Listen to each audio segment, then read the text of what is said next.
Going back to Dr. Doug Rokke, one of the top experts in the world on DU, even according to the Pentagon, who he worked for.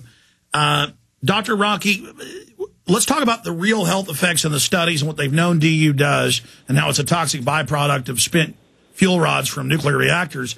But more importantly, I want to ask you now about the mindset of the elite. I mean, they had DU in the 40s and 50s. And I saw papers where they talked about it as a weapon, and they said we can't use it because it kills our own personnel and people that move into the areas. What changed in the mindset where they wouldn't use it in the 50s, 60s, and 70s, and now it's just, we're going to use it at local shooting ranges for the military. We're going to use it in Hawaii. We're going to use it in Puerto Rico. We're going to tell the troops it's okay and watch them die. I mean, this is psychopathic murder.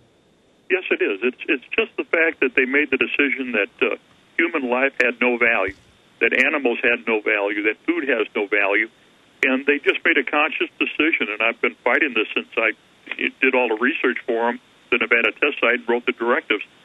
They just don't care. But as you said, the health and environmental effects, all this have always been known. I mean, my own medical care for my depleted uranium exposures, because of my assigned duties, one of the things I forced it with was the original 1973 report on the use of uranium munitions by Israelis against the Egyptians in the Sinai. And all of that stuff was known then. It was documented there in the official reports. And again, these are not classified, but they just totally there and they totally ignore it. Prior to Operation Iraqi Freedom and Enduring Freedom, Colonel J. Edgar Wakayama, who's the director of the U.S. Department of Defense Operational Test and Evaluation Command, gave a briefing to all the senior generals and everybody in the Pentagon upon depleted uranium, how it works, what it is, the fact that the munitions, as you said, go all the way down to the M16 rifle, 50 cal, everything all the way up. But in this briefing, he stated very specifically, I'm going to quote very, very specifically, depleted uranium munitions, when used, okay, they emit alpha, beta, and gamma particle and X-rays. The alpha particle taken inside the body in large doses is hazardous, producing cell damage and cancer. Quote, lung cancer is well documented. We continue on. Beta particle is hazardous to the skin and the lens of the eye. Now, personally, I've learned that because of all my radiation cataracts and the other problems with the eyes, and everybody else is reporting it. It continues on, very, very, quote, very, very direct, and it says, DU is chemically toxic. We look at all this stuff. We have total confirmation. Quote, urine samples containing uranium are mutagenic as determined by the Ames test. The cultured human stem bone cell line with DU also transforms the cells that become carcinogenic. That's the reason why we're seeing so incredible levels of leukemia in all these young kids coming back from Desert Storm. But we're also seeing leukemia in the children, the offspring of those who were exposed during Desert Storm. Because just like fluoride, the particle's so small, Doctor, correct me if I'm wrong, it precipitates into the bone. That's correct. There is no respiratory skin protection that'll work. Even though when we did all this work for the military, the Department of Energy gave us their best respirators, the Army gave us their best respirators, it went through it like an open barn door. It absolutely does it. One of the big problems, quote from the Wakayama briefing, I'm going to read this because it's astonishing. They know and they disregard it. The three major routes of human exposure to DU are wounding by shrapnel, inhalation, lungs and thoracic lymph nodes, ingestions, most among children playing and eating contaminated soil and contaminated drinking water and food in the community, end quote. That is what we're seeing throughout Iraq. And that's from what year? Pardon me? What year was that report? This is a briefing to the senior Pentagon leadership in 2002 before the start of Operation Iraqi Freedom and Enduring Freedom. And again, I'm going from memory interviewing you and others and reading mainstream news, but I saw reports in the 50s it was a secret weapon they were only going to use if the Russians flooded into Eastern Europe, but they said we still don't advise because it ruins the area for billions of years. I mean, they know this. It's just so incredible, and they know... I mean, I see the numbers of troops coming back and dropping dead and getting cancer and getting leukemia and other blood cancers, and they know it's killing them. I mean, we ought to make all these generals go into the proving grounds and snort a line of DU if it's so good. When I specifically talked to the generals in Washington, D.C., as I've done in the last few weeks, and ask them very specifically for help in getting medical care, environmental remediation, they just say, go to your congressman and senator, we're not going to help you. And I noticed those troops have told me, and I've seen it in the news, the generals won't stay in these bombed-out buildings like they tell the troops to. And notice none of these generals want to stay in Iraq very long. Dr. Rokke, long segment coming up. Roll through the documents for people, because all you folks out there that claim you love the troops so much and stick American flags on your car, I was trying to make the point that all these people that stick stickers on their cars and talk about how much they love the troops, they just like to go to football games, put their hand on their heart and cry, and to them, patriotism's more wars, more death, more tyranny, more enslavement.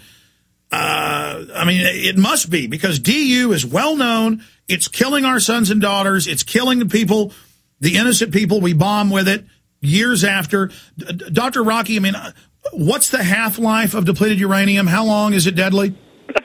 Longer than the age of the Earth. I mean, one half-life is 4.5 billion years, and you have to go through 10 half-lives, so that's 45 billion years to even think about it being safe radiologically. So 45 billion years, and last number I had was at least 10 proving grounds in the U.S. are using this just all over the place, and they've just gotten to the point where they don't even tell the troops there's any danger.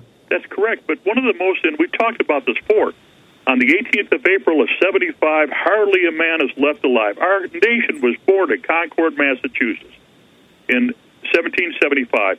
Concord, Massachusetts is the site of the StarMet depleted uranium munitions plant that's been closed, and it has incredible environmental and medical disasters as a consequence of that. And when you look at what's happening, it goes back, and again, here is the direct quote from the Wakayama briefing. For the emerging environmental concerns include, quote, a significant exposure to depleted uranium among children playing in impact sites by ingesting heavily contaminated soil, slow leaching of depleted uranium in the local water supplies for years, and consuming depleted uranium-contaminated food and sources, animals, and plants, end quote.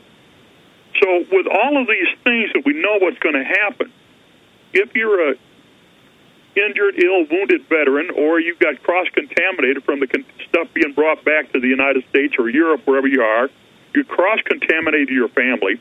The U.S. Department of Veteran Affairs in Vision 11, this is the region here that takes in East Central Illinois, Indiana, Michigan, Ohio.